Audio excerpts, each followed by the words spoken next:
Good afternoon, ladies and gentlemen. My name is Peter Barnes. My colleague Antony and I would like to invite you to this afternoon's event. For those of you who don't yet know us, the British-German Association is an educational charity that seeks to improve mutual understanding between the UK and Germany. We host regular discussions on British-German issues, and if you'd like to support our work and are not already a member, please do join us and receive an invitation to all of our events. Our topic today is the road to German unity in 1990. And as background, we need to remember why Germany before 1990 was divided. At the Potsdam Conference in 1945, the victorious Allies initially planned a united Germany. However, the onset of the Cold War led to the division of Germany in 1949 between the Soviet-controlled Democratic Republic and the Western-oriented Federal Republic. Nonetheless, the four occupying powers, the US, the UK, the Soviet Union and France, retained rights and responsibilities for Germany as a whole, and the goal of a unified Germany was never formally abandoned. After the fall of the Berlin Wall in 1989, Federal Chancellor Helmut Kohl was the main force determining the speed and shape of unification. Kohl ensured that unification would take place by incorporating East Germany into the Federal Republic. He decided on the one-for-one conversion rate between the East and West German Deutschmarks. Nonetheless, unification required not only the consent of both Germanies, but also of the four occupying powers. The East German government succumbed to unification as a result of both external and internal pressures. Externally, the economic collapse and political fragmentation of the Soviet Union meant that the Democratic Republic's traditional sponsor no longer had the means or will to support it. And internally, growing numbers of East Germans took to the streets in the hope of emulating the peaceful revolutions in Poland and Hungary.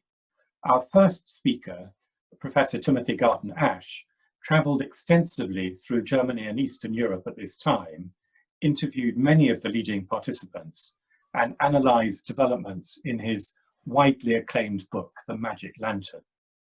German unification was also inseparable from progress towards European integration. On the continent, other countries worried about the potential dominance of a united Germany and were prepared to transfer power to Brussels as a way of containing Germany. François Mitterrand, the French president, was concerned that a united Germany could mean that the single European market would be dominated by the interests of the Deutschmark. So he insisted on European monetary union as his price for German unification. Meanwhile, Jacques Delors, the European Commission president, saw German unification as a means of advancing his goal of European political union. Our second speaker, Charles Grant, was the Economist's bureau chief in Brussels from 1989, and Charles interviewed all the principal actors for his biography of Delors. In the UK, Margaret Thatcher publicly opposed European integration and semi-publicly worried about German unification. She convened a group of German experts at Scheveningen in the spring of 1990, including Timothy Garton Ash, to help her decide what to do. In the end, she acquiesced grudgingly in the 2+4 agreement, which removed external obstacles to unification, but the broader European question split her Conservative Party and drove her from office at the end of the year. Our third speaker, Helena von Bismarck, is an expert on Margaret Thatcher's European policy. We're also grateful to Helena for suggesting the theme for today's event. We're really delighted to welcome three such distinguished experts to join us this afternoon. Each has agreed to speak for about 10 minutes.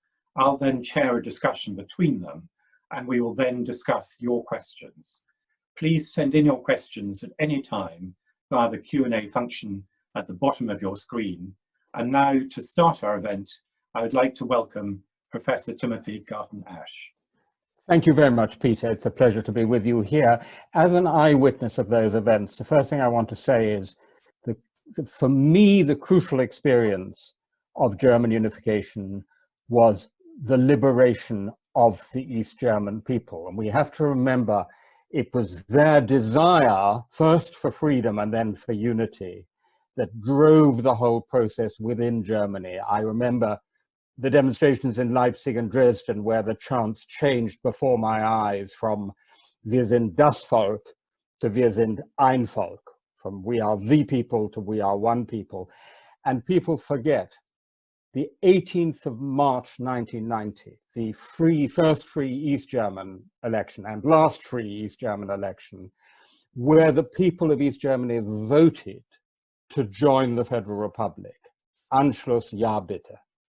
That was what drove it. But of course, it was only possible, as Peter said, because of the European and wider international context, as, by the way, all West German leaders had understood, from Adenauer all the way to Kohl. It was stated in the so-called Letter on German Unity that accompanied the Moscow Treaty of 1970. The German objective was to work towards, I quote, a state of freedom in Europe in which the German people in free self-determination can achieve its unity. So German leaders knew that all along. And I would just like briefly to identify 4 strands of the wider context that contributed to the extraordinary achievement of German unification. Number 1, the East Central Europeans, particularly the Poles and the Hungarians. The Poles like to say that the Solidarity movement in 1980 punched the first hole in the Berlin Wall.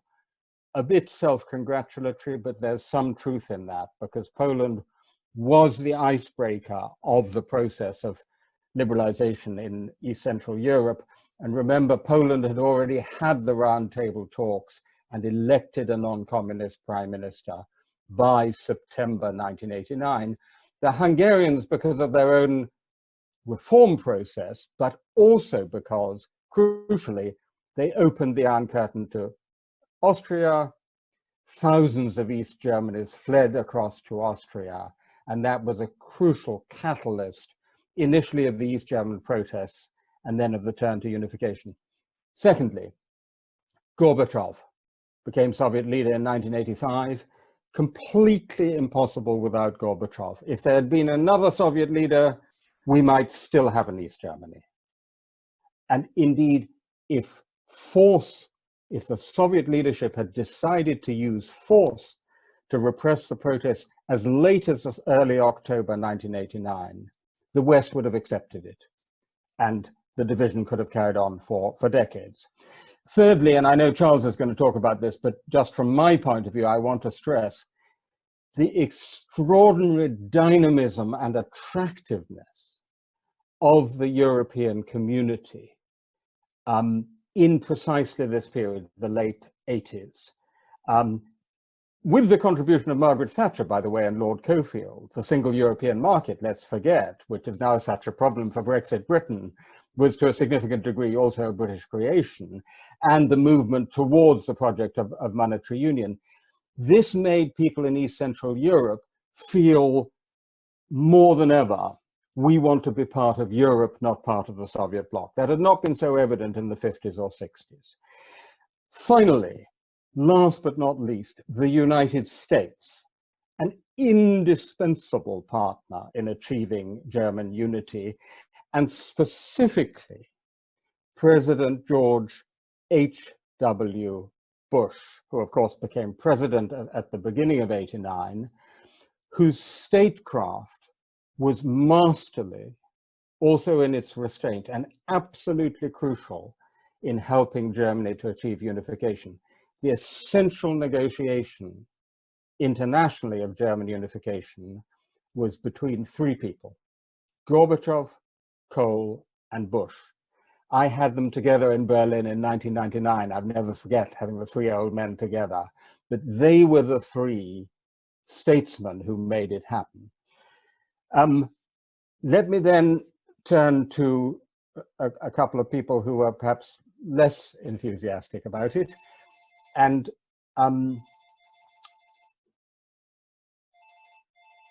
that I think is not, I'll let that ring.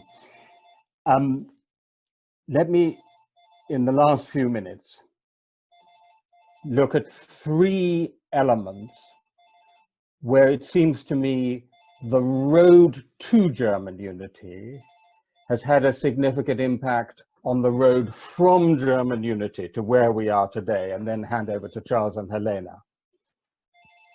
East Central Europe, crucial to the achievement of German unity, but German unity crucial to East Central Europe being able to join the EU and NATO, completely unthinkable without German unification. For Germany, that meant what Richard von Weizsäcker called die Befreiung von der Mittellage, the liberation from the fateful geopolitical central position, pig in the middle between East and West. Now Germany at last was between West and West. And the East Central European economies have to a significant degree become so deeply integrated with the German economy that they're almost part of the German economy and vice versa. The problem it leaves us with today is that Germany, against its own will, if you like, is to some extent subsidizing the erosion of democracy in Poland and Hungary, through the central importance of German investments and German trade to those countries, but also because German taxpayers are contributing massively to the EU structural funds, which the Kaczynski government and the Orban government are using to support their own rule. So there's an ironical and difficult connection from the East Central European role then to a certain East Central Europe, Mitteleuropa dilemma for Germany now. Secondly, France. France and Britain were, of course, also occupying powers, as Peter mentioned. Mitterrand was as upset about German unification as Margaret Thatcher was, if not more so. But he was much cleverer in the way he played it, because he said, okay, I can't stop it, so I'm going to extract a price. And the price, Peter, was not getting monetary union. It's not as simple as monetary union was the price for German unification. As the joke at the time had it, half the Deutschmark for Mitterrand, the whole of Deutschland for Kohl. It wasn't as simple as that. But what it was that Germany was pinned down to a specific commitment to an intergovernmental conference, an IGC, which led to a specific timetable for monetary union. And then when Kohl said, but we want a political union too, i.e. including a fiscal union, the French and the Italians, by the way, said, no thanks. I can show you that in the diplomatic documents. So that, in a sense, the fatal design flaws of the Eurozone, with which we've been struggling for the last 30 years, do go back to that period, specifically between the 9th of November 1989 and the 9th of December 1989, the Strasbourg summit, where some of the key commitments were made. Monetary union without fiscal union, and overwhelmingly a political project, and therefore bring them all in.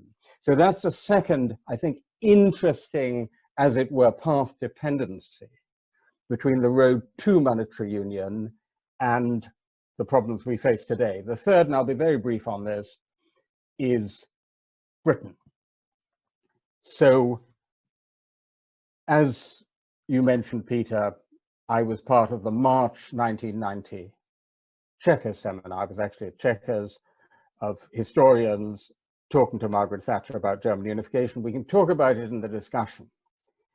But broadly speaking, all of us were trying, Hugh Trevor-Roper, Fritz Stern, Norman Stone, you name it, were trying to persuade her to welcome this development. And Hugh Trevor-Roper said, if we could have had a Germany united in peace and freedom as part of the West in 1945, we would not have believed our luck.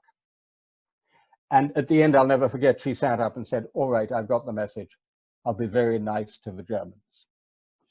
Well, I'm not sure she was very nice to the Germans, but the sense, the perception in Germany that Britain was hostile to German unification, I think was extremely damaging. I'll be interested to hear Helena on this, because actually Britain had made a huge contribution on the road to German unification, starting, of course, in 1940, standing alone against Hitler, but crucially in the early post-war years. Britain was by far the most advanced of the free Western occupying powers in saying we've got to help rebuild Germany, we've got to rebuild German democracy, we've got to rebuild the economy, we've got to start the Königswinter Conference, we've got to bring people like Ralph Dahrendorf over to Wilton Park, we've got to set up the media. It's no accident that the West German media are based in Hamburg, in the former British zone of occupation. So there was a huge British contribution to creating the West Germany, which was able to get to unification in 1990, and we, the Brits, blew it big time, by that idiotic reaction in 1989, 1990, which is extremely damaging in Germany, by being seen as the awkward customer. And I think that's a tragedy.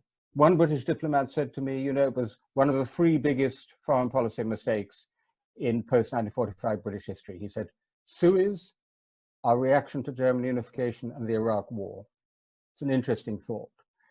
And of course, Britain hasn't made up for it since. And now in the context of Brexit, as we are seeing, Britain, including its historic role in contributing to German unification, is being pushed right to the margin of German political debate. Whereas, of course, France, which, as I say, was at the time equally opposed to it, is still absolutely even more in the center of German debate. So I think since we're a host of the British-German Association, it's worth noting what I see as a tragedy of missed opportunity.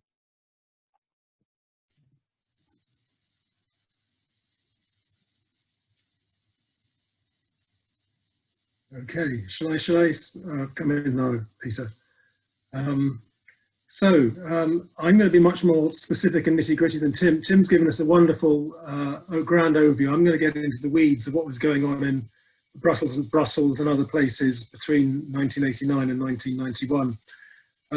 First thing to say about Jacques Delors is he understood that German unity was coming sooner than most people did, and he welcomed it sooner than most people did. I think people should read his speech he gave in Bruges on 17th of October 1989. He said, history is speeding up.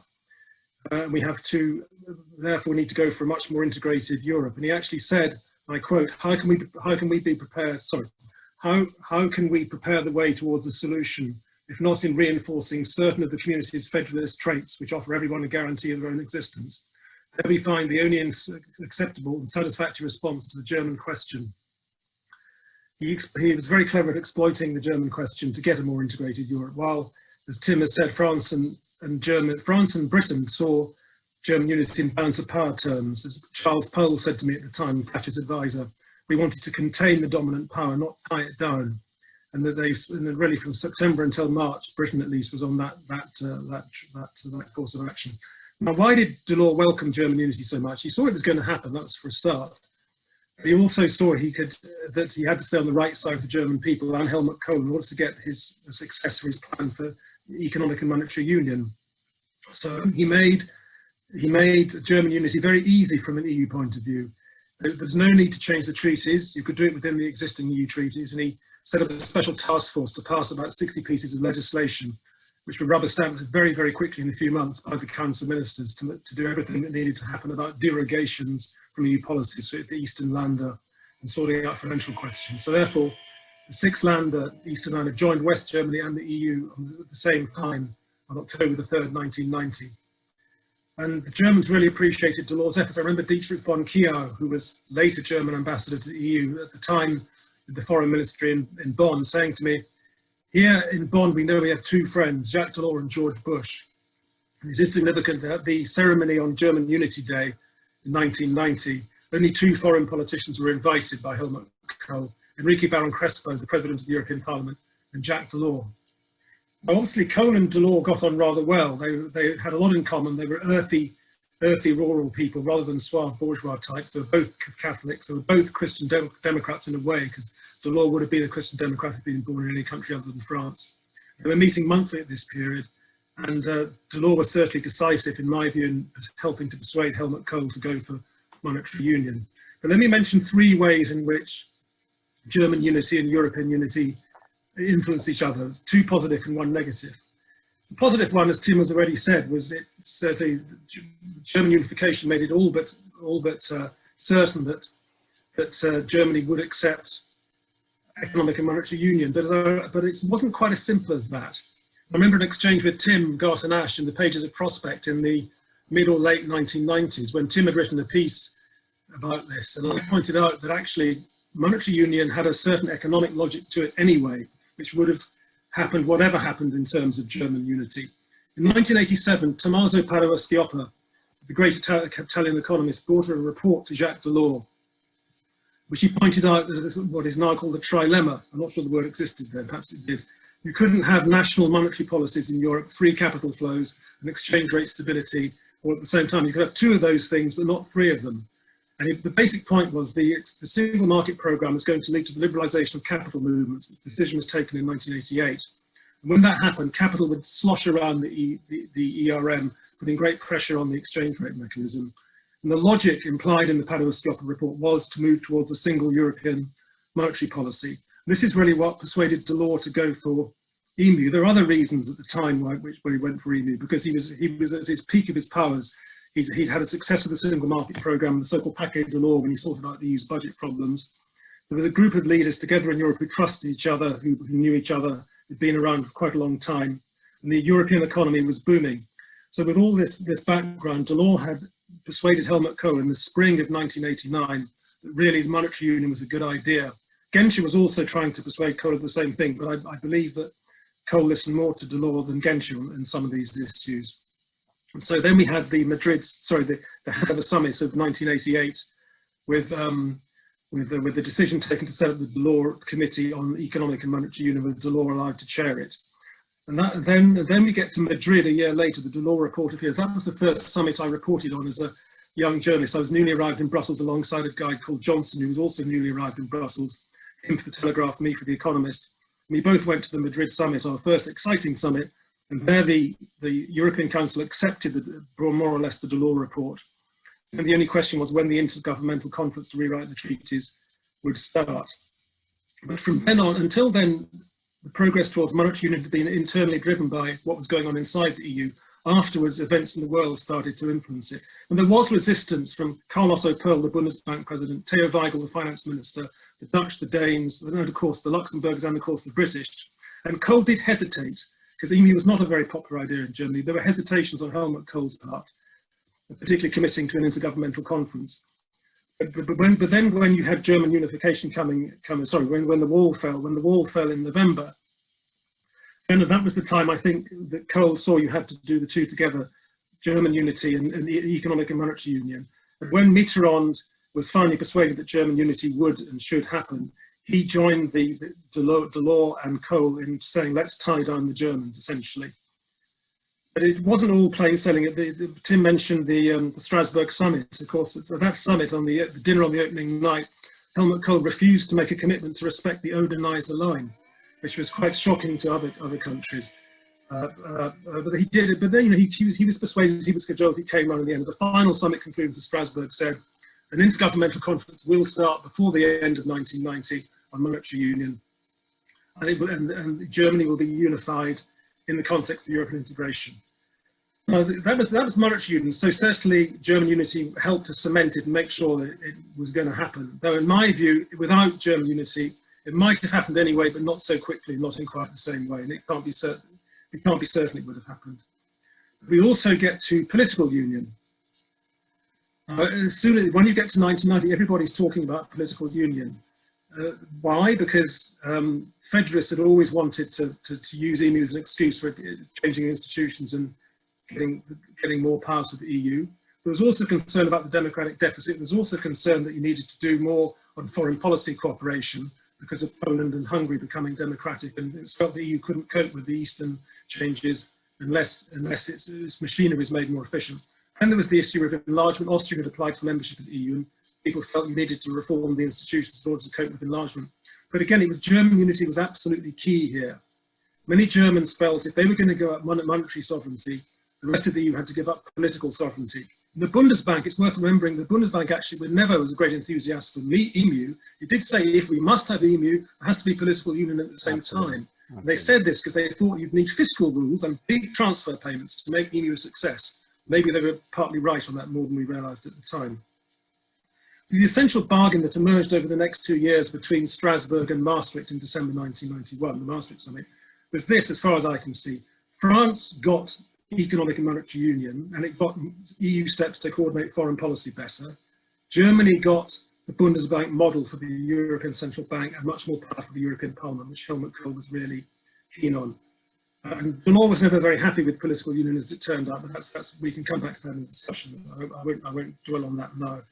So I think German unity was essential to political union happening, and there were obviously quite a lot of sort of, the Maastricht Treaty was a hodgepodge of institutional changes, but it certainly gave a lot more power to the European Parliament, many more competencies for the EU, and did change the foreign policy machinery.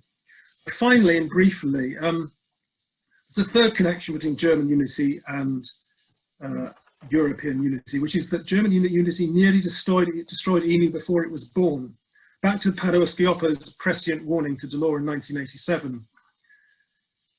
The ERM was a very fragile creation, and because of the mistake that was made with the one-for-one exchange rate for the German currency union in 1990, but partly because of that, and Helene will know this much better than I do, Germany faced a lot of economic problems in the early 1990s. The new Länder suffered a huge loss of competitiveness because of partly the botched currency union. West Germany had to pump in enormous amounts of money to Eastern Germany. West Germany had a budget deficit of 5% of GDP. So the Bundesbank had to resist the inflationary pressure by putting up very high interest rates, very high. This slowed down growth, created unemployment, put Europe into recession, forced Britain out of the exchange rate mechanism in the autumn of 1992, and Italy out for a while. Italy came back later. And then in the summer of 1993, the exchange rate mechanism very nearly fell apart with all these strains. There was actually an agreement at one point between France and Germany that Germany should leave the exchange rate mechanism. In the end, they went for very wide 15% bans for the exchange rate mechanism. It just about survived with the understanding, the markets understood that if there was going to be monetary union, then there's no point in speculating against the bans. So the ERM just survived to fight another day. But the German unity also very nearly blew the whole thing apart. My last comment, I think just looking back and comparing the EU then to the EU today, what this episode does show is that when France and Germany work together and have good leaders who are effective and understand each other and trust each other fairly well, then the Commission can play a huge role in leading Europe and inspiring Europe and setting the agenda, as it did when Jacques Delors harnessed Francois Mitterrand and Helmut Kohl. The three of them had a very good working relationship. There were actually relations between Delors and Mitterrand were never warm at all, but nevertheless, they had a very good working relationship, that trio. And I think today we've seen the Commission, this year we've seen the Commission playing a very important role in creating the Recovery Fund last summer. And again, that was only possible. It was only possible for Ursula von der Leyen to give leadership in the Recovery Fund because France and Germany worked with her and worked together to help her. And the triple axis of Berlin, Brussels and Paris is once again very effective, as it was in the days of Jacques Delors. I'll stop there, thank you. All right, then I'll take it from here. Not easy following speeches like that, especially not when your mother has been calling you for the last 2 days, twice a day, to tell you that Timothy Garton Ash has published another brilliant article on this subject and whether I had read it. No pressure or anything. Well, I'm going to try and look at reunification, not so much as a German problem, but as a moment in international relations, and especially a moment within the West and what it meant for relations between the Western powers, France, Britain, and the US, and their relationship with Germany, and particularly affected. I mean, the fall of the Berlin Wall is the moment everyone remembers, and even if they don't remember it because they were too young, like me. It's a moment we've seen so many times on television, in movies. So it was hugely symbolic, but I think plenty of people don't realize that it really wasn't a foregone conclusion in November 1989 that Germany would reunify, and at that within 11 months. And so I want to focus on that time period. I also want to dwell a little bit on the difference between the things we remember and the things that actually happened. Because I think remembrance can play, in the long term, a very important part in international relations. Margaret Thatcher's reputation in Germany being a case in point. Can you hear me now? I'm getting some. Does it sound all right now?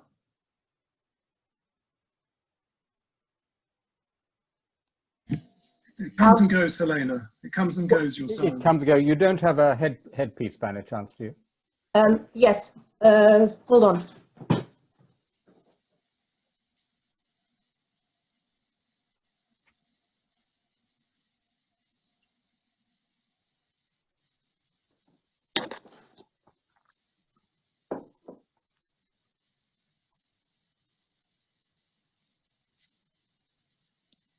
Better? Much better. Okay. Shall I start again? No, we got Okay. Yeah. Well, focusing on the 11 months between reunification and the fall of the Berlin Wall, the other way around, it's just important to remember how the prospect of German reunification really reopened many very pertinent questions about the state of Europe and about the European peace settlement after the Second World War. And so hence there was a great concern internationally, but also in Germany, that German reunification could stabilize the continent, and especially Margaret Thatcher was very concerned on that score. There were a few key questions which were the subject of international deliberations in these 11 months. The first one being the question of alliances. What alliance would this new reunified Germany be part of? Would it be part of NATO?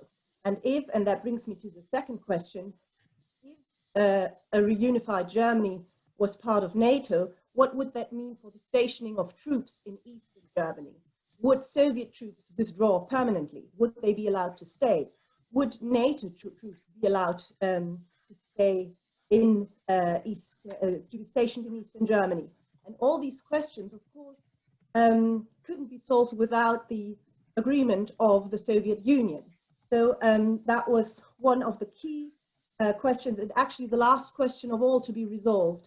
The advisor of Helmut Kohl, Hostelchik, spoke of the wonder of Moscow. When he traveled to Moscow in July 1990, that was the moment when Gorbachev told him that reunified Germany could stay in NATO. And that was really the moment when the road to reunification was opened, because it was clear to Kohl that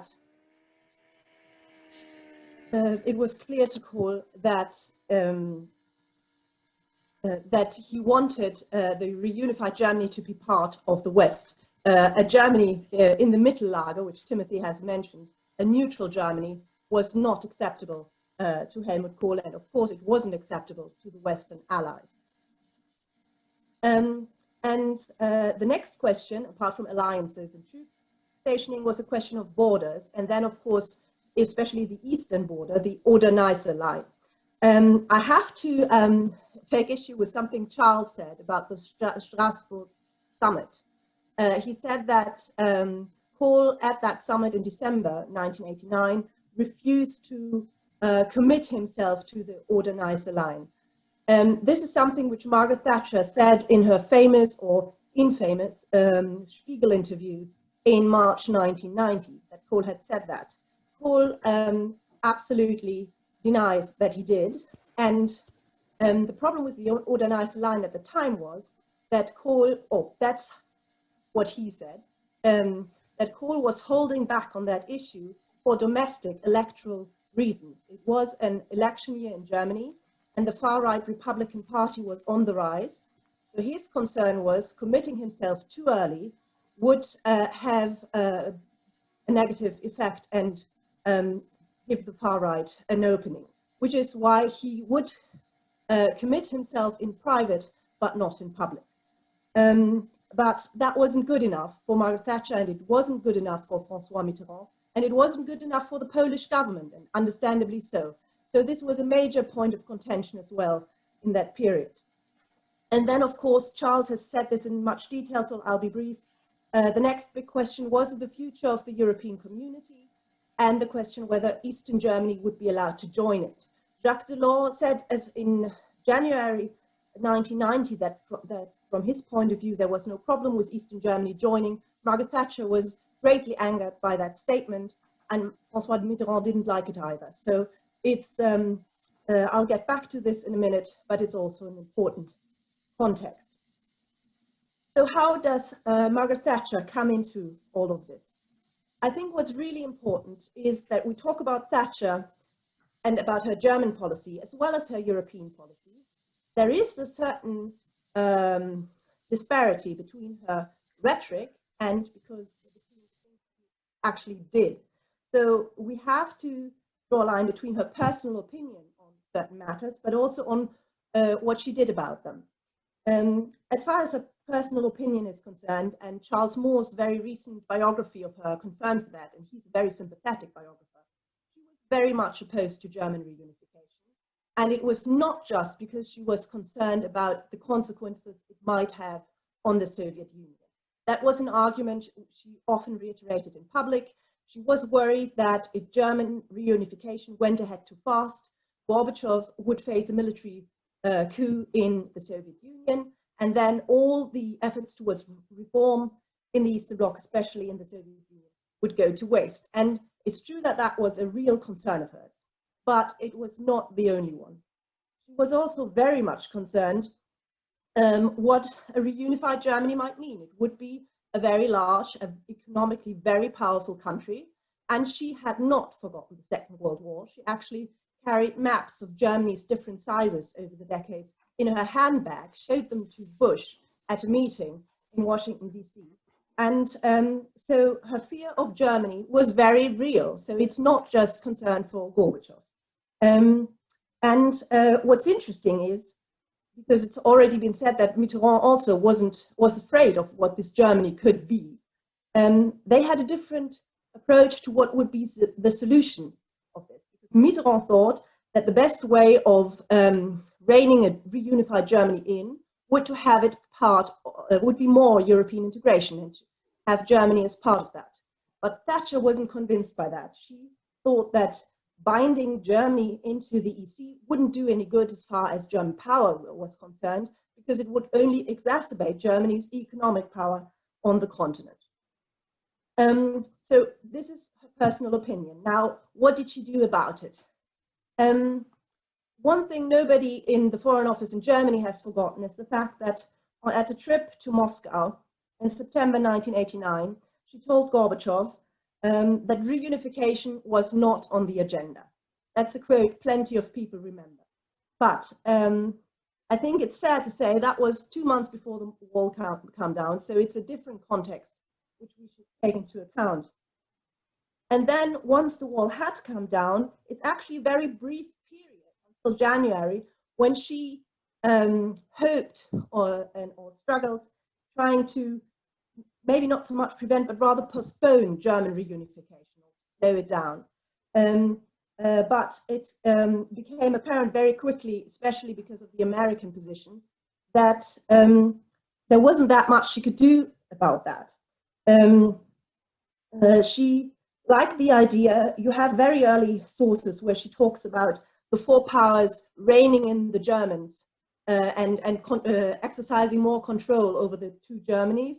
But she didn't have any success with these ideas in Washington, and that made them a non-starter. So I'm not even sure I would say that she accepted the 2+4 process grudgingly, which is what Peter said.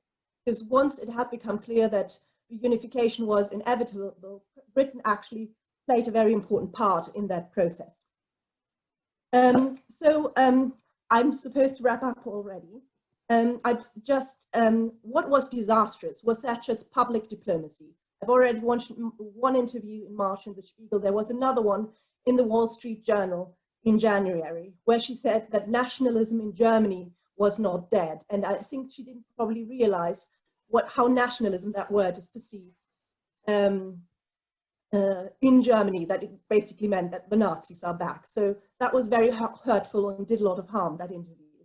And there was actually a little struggle between the Foreign Office and Downing Street, because the British ambassador in Germany, Malaby, warned the Foreign Office that her comments were going down really badly in Germany and that they were hugely damaging to the relationship. I agree that Mitterrand was much cleverer in hiding his prejudices, so I'm not going to get into that. Just to conclude, 2 points.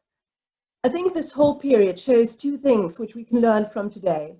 The first one is that public diplomacy, which lots of people sort of think it's not the real thing because ultimately everything important happens behind closed doors. That's not true. A lot happens behind closed doors, but public diplomacy is the stuff which we remember. And if I, in 2020, tell someone in Germany I'm working on Margaret Thatcher, that person usually replies, "Oh, the lady who tried to prevent German reunification." Nobody says that about François Mitterrand, even though it would be equally true. So it's that's why what you say out loud matters. And I think in the current climate, not mentioning the B word, we should bear that in mind. Second point is reunification, and Charles had talked about it, just shows how much UK-German relations and UK-EC or EU relations are entangled, and in my opinion will continue to be like that whether Britain is a member.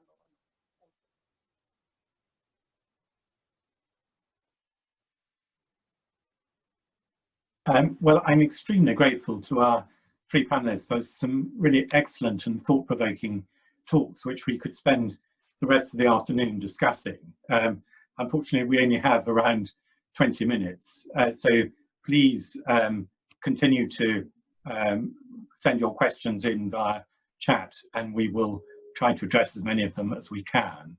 What I'd like to start the discussion off with is a discussion of when the shape of German unification became inevitable and the forces that led to the eventual shape.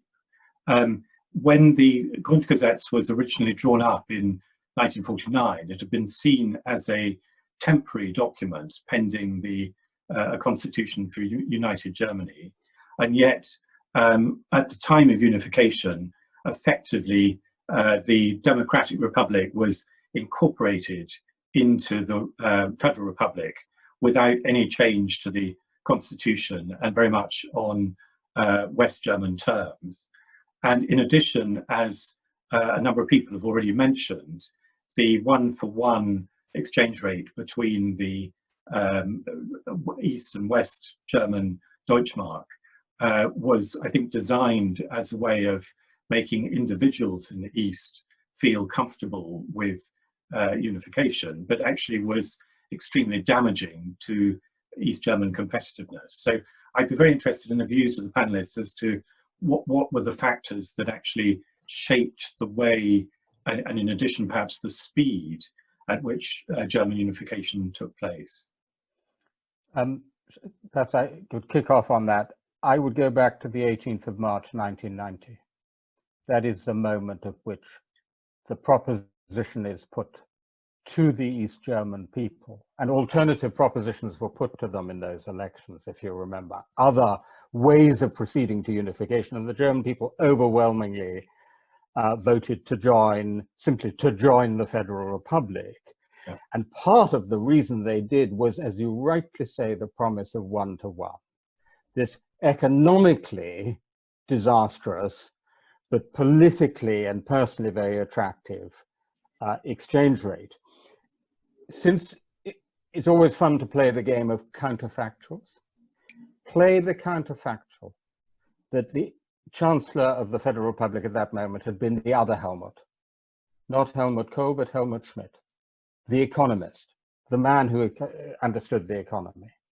He probably wouldn't have gone for 1-to-1. he would have said, let's do this on a more realistic economic basis and in line with the social democratic approach of Ostpolitik and Deutschlandpolitik more slowly. And then you might have had the Moscow coup and you wouldn't have got it at all.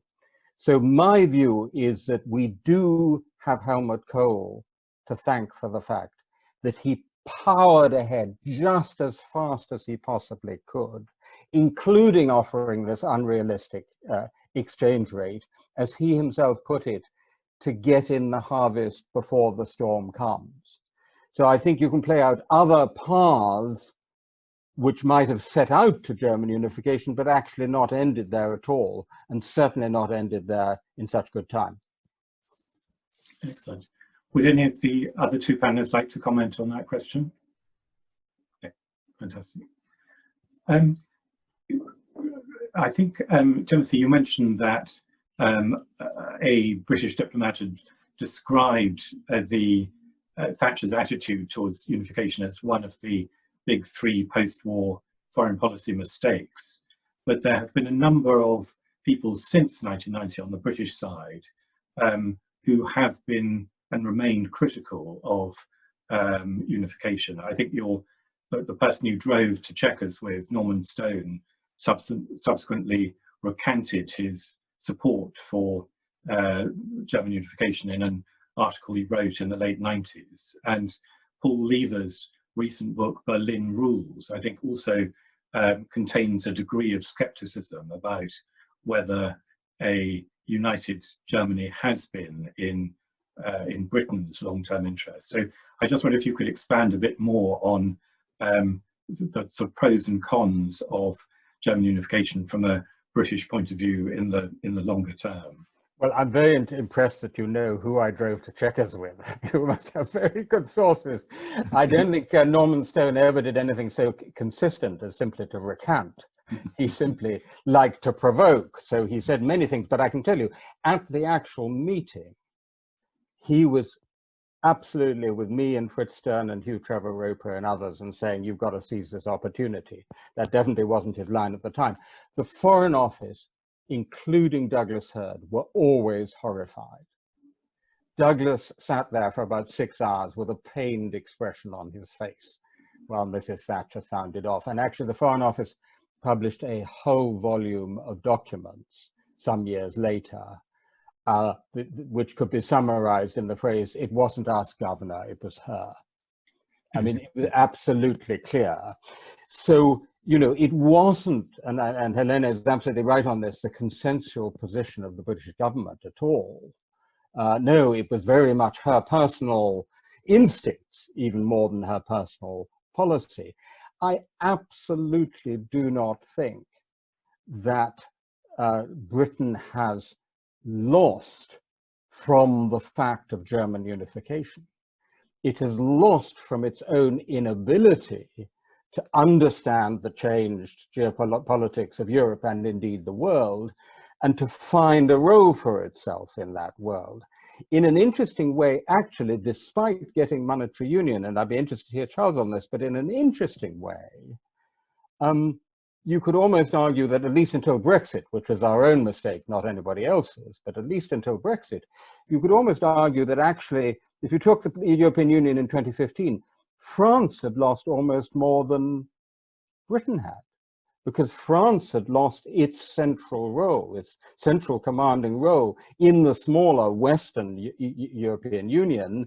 Germany was the key power for all the Central European members of the EU, and France was painfully feeling that loss of a center of gravity, whereas Britain was fine with that, had good relations with the East Europeans, understood well, you know, economic policy was on the same wavelength as Germany. So I don't think it was German unification that did for the British position in Europe. I think it was Brexit.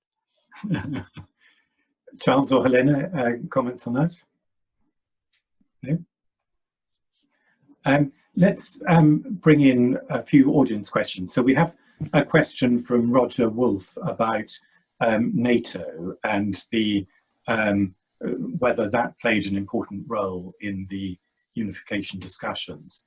There is a hotly disputed question about the extent to which Gorbachev was given a guarantee that NATO would not be extended eastward in the context of German unification. And that, I think, whether true or not, has been one of the contributory causes towards Russian dissatisfaction with the West. But I'd be very interested in the panelists' thoughts on the interplay between the extension of NATO and German unification.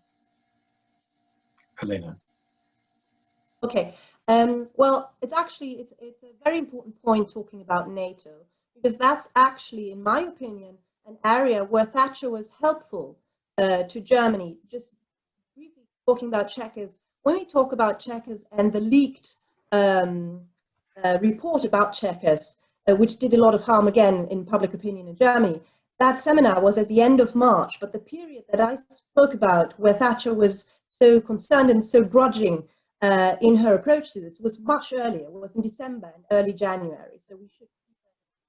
As far as NATO was concerned, Thatcher was actually very firm towards Gorbachev, making clear why it was important to her as well that Germany would be part of NATO, the reunified Germany, that is. And she was actually quite clever in a way, because she told Gorbachev that she was quite concerned about reunification, that she didn't like it that much, which isn't easy to read as a German, but it was actually clever diplomacy, because she said, look, I don't like it either, but that's why it is so important to us to have them as part, to have not some Germany floating around in the middle, but have it part of the alliance. There was a lot of talk also with the Americans about transforming NATO from less a military alliance into a political alliance. It was never quite clear what that meant.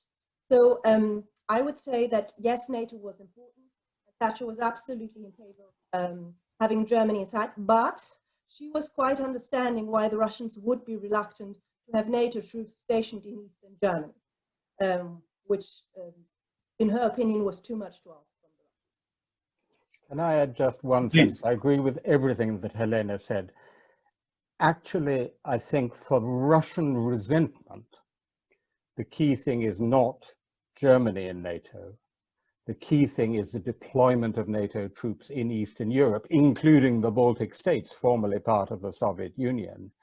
And that is a much more ambiguous story, because Jim Baker in particular, as you know, Peter, artful lawyer, diplomat, deal maker, desperate to get the deal with Gorbachev, clearly said things which could at least be understood as being something like a promise, we're not going to put troops in Eastern Europe. It wasn't hard and fast, it was never black on white, but I think the Russians could be forgiving for feeling that they had, is there such a thing as a gentleman's understanding in diplomacy, but certainly, but I think it's the troops in Estonia and Lithuania that are the issue for Russia, not Germany.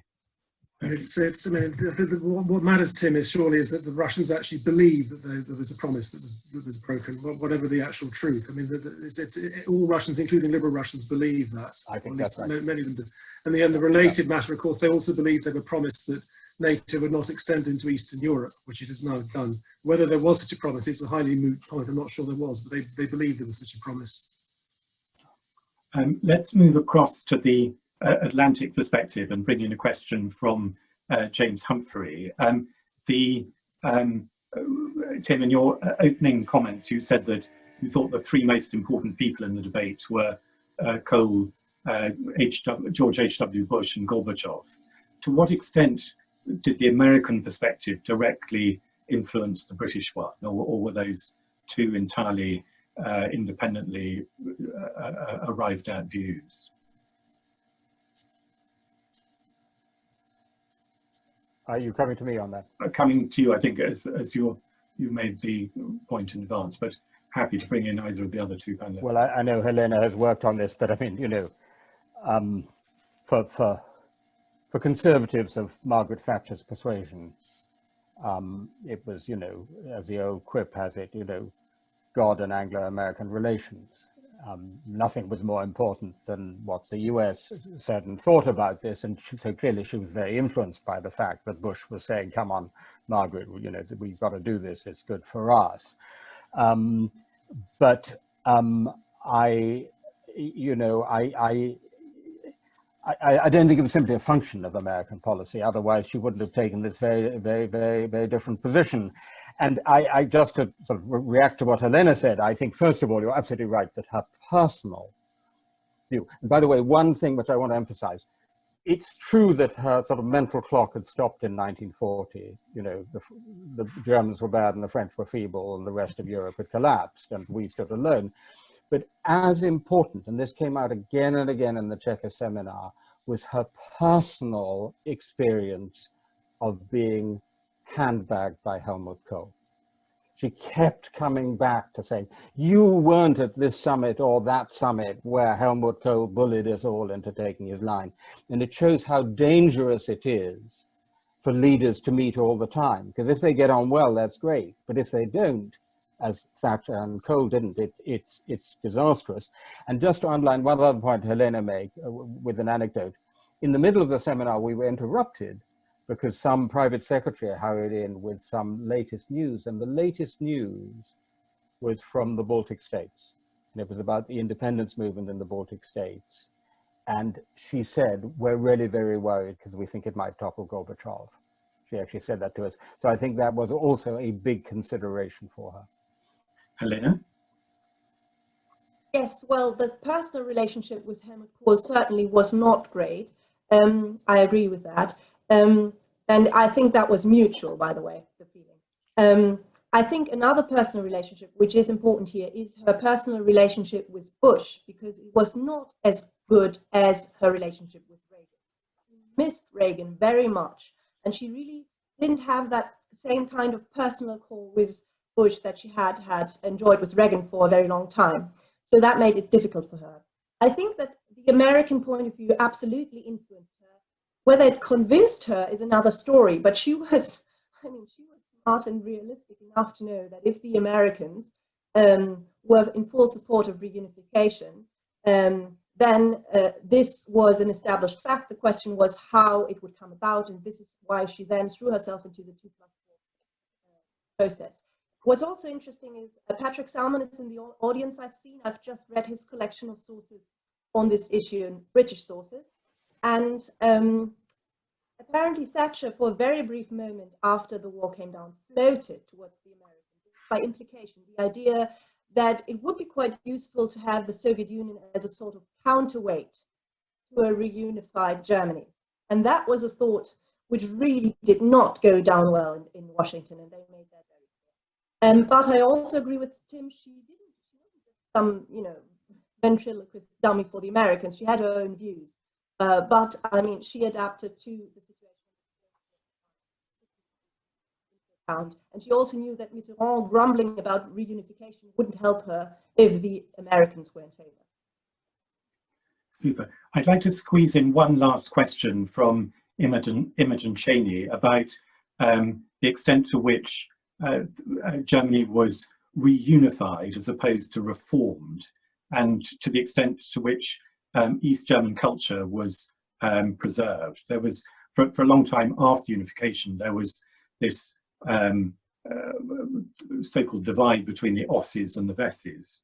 Do you think that was that still persists, or that unification has helped to create a homogeneous German culture with less East-West distinctions than were apparent at the time? Shall we do a last quick round? Please. If I could kick off on that, and if you don't mind, I'm going to slot in one other comment. First of all, I always say unification rather than reunification, because what was put back together in 1990 was something completely different from the Bismarckian Reich. Of course. Secondly, the fundamental mistake made by West Germany was to believe that Marx was right and being determines consciousness. So economically, despite one-to-one, a huge amount was done for East Germany. But the problem which gives such a large vote to the Alternative für Deutschland, the AfD in the East German Länder, is one of consciousness, not of being. And the problem is that East Germans feel they were treated as second-class citizens. And there's a perfect illustration that there was a public opinion poll in Saxony which showed 75% of people say their economic situation is good, including AfD voters, but 66% say they're treated as second-class citizens. So that was a mistake. It was a mistake in the attitude and the approach, the lack of getting East Germans into senior positions in East German society, rather than, I think, the economic model. If I may just add one sentence, because I think what the conversation Charles and I were having about the connection to EMU is crucial for the whole of Europe. Charles, let me try a formulation on you and see how you react to this. I would say this. I absolutely agree that there was a strong economic logic that was leading from the single market towards monetary union. And that probably we would have got there in the end. But probably, we can't know, but probably as a counterfactual, it would have been a much slower, more careful process looking at the actual economics of monetary union. The impact of German unification is to speed the whole thing up, pin Germany down to it, so you have to get on with it, and you mentioned the Bundesbank's attitude, de-link monetary union from political union or even from fiscal union. That's actually there in the diplomatic exchanges between Kohl and Mitterrand. So the deal is, we're going to get some control of your currency, but you're not going to get some control of our budget. And that's, I think, where it really becomes problematic. So in the counterfactual, we might have gone to a monetary union, but it would probably have taken longer and been better prepared economically. And that's where we've been trying to catch up for the last 30 years. I'd be interested to hear what you think of that. Super. Last brief words from Charles and then Helena. I agree with what Tim's just said. And monetary union, as hatched in 1989 to 91, was a half-built construction without a banking union, without fiscal transfers, without lots of things that we now know were necessary, some of which have been rather belatedly put together. Let me comment on the previous question about what kind of Germany we have today. But I think I'm reassured 30 years on. I mean, there was a certain worry that Germany in the long run would not be the sort of pro-European impulse for European integration that it was in the time of Helmut Kohl. When Schroeder replaced Kohl, people said this is a new generation. He doesn't remember the Second World War. He doesn't care about European integration. He's putting Germany first. And we thought that the new generation of German political leaders would be much more nationalistic and more short-termist. And there was a bit of that.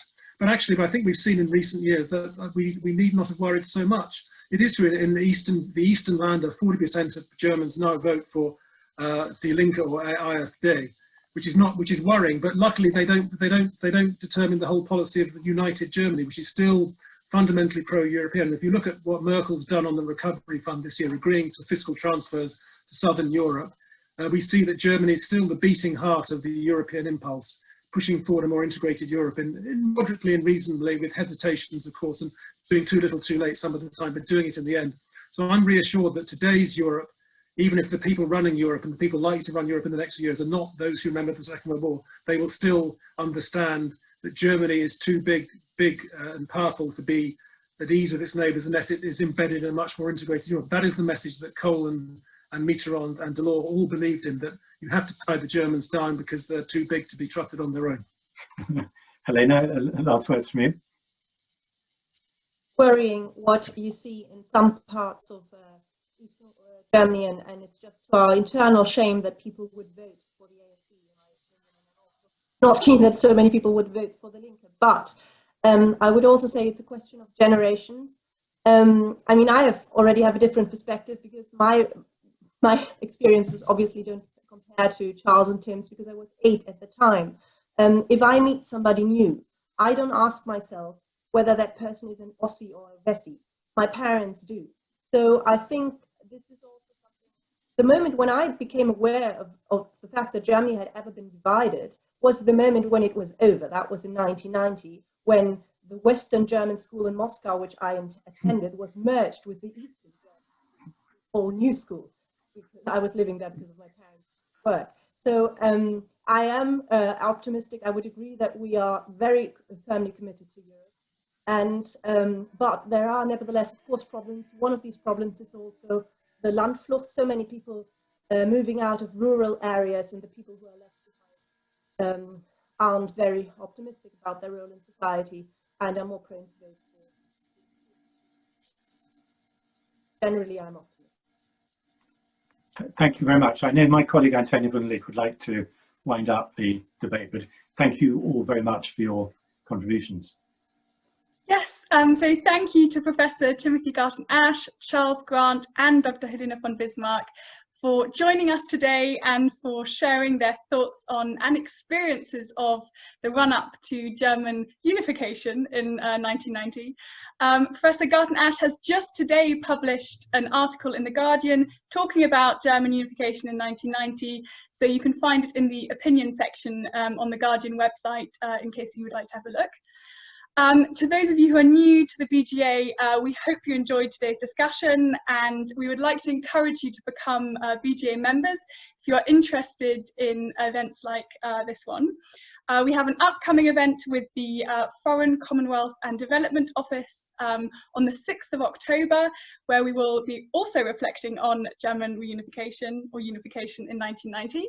And we have a lecture by Professor Margaret Macmillan on the 14th of October on how war and conflict shaped human society in Britain, Germany, and Europe. We will also be hosting an event on the UK's and Germany's responses to COVID-19. So stay tuned, keep an eye on your inboxes for more details over the coming weeks. And on that note, thank you very much again, and hopefully see you soon. Thank you very much indeed, Tim, Charles and Helena. Thanks Bye-bye. very much.